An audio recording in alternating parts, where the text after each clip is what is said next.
प्यारे बच्चों, अब तक के वीडियोज में मैंने आर्टिकल ए एंड द का प्रयोग बताया। आज मैं आप लोगों को आर्टिकल ए एंड द का सही उच्चारण, right pronunciation of article A and the बताऊंगा।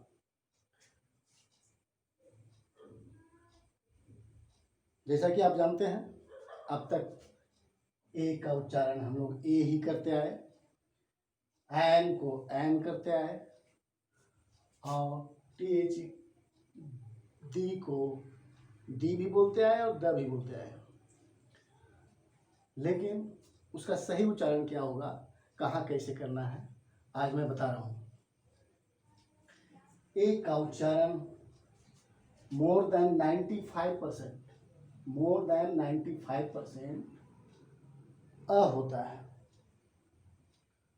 और बहुत कम ही ए का उच्चारण हम ए के रूप में करते हैं। तो अ किस तरह से होता है आप देखेंगे। A ball, a pen, a dog, a book, a picture, इस तरह अ ही उच्चारण होता है। ए कहाँ उच्चारण होगा?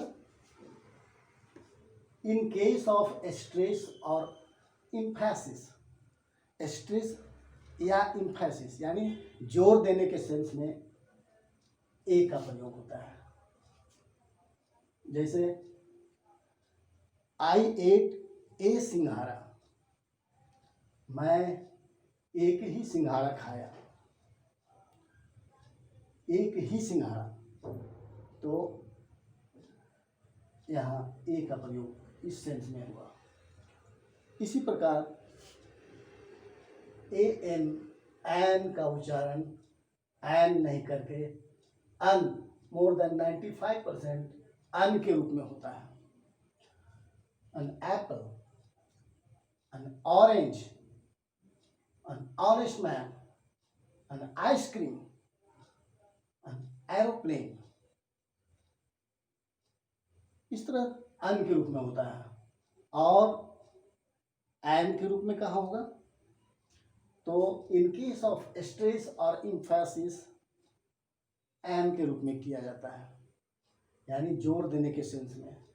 जैसे I asked for an ice cream, आप किसी आइसक्रीम वाले की दुकान पर गए हैं, एक आइसक्रीम का डिमांड आपने किया और वो उलझा हुआ था, एक से ज़्यादा 3, 4 या कुछ वो देना शुरू कर दिया आपको।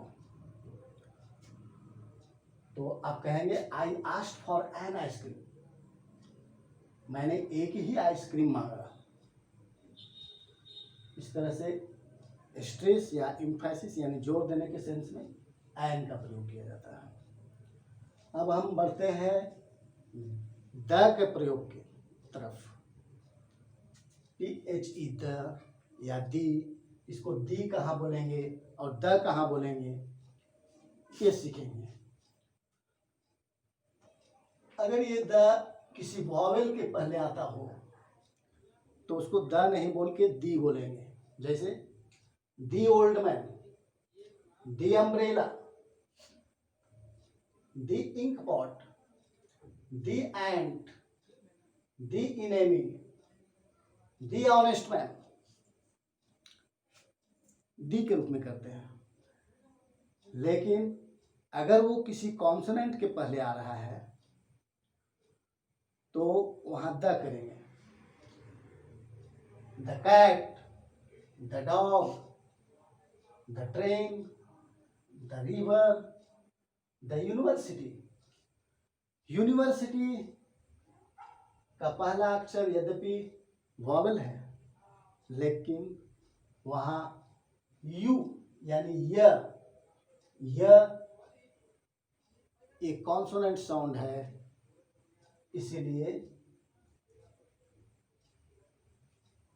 हम इसे कॉन्सोनेंट की तरह ट्रीट करते हैं और यहाँ द का प्रयोग करते हैं।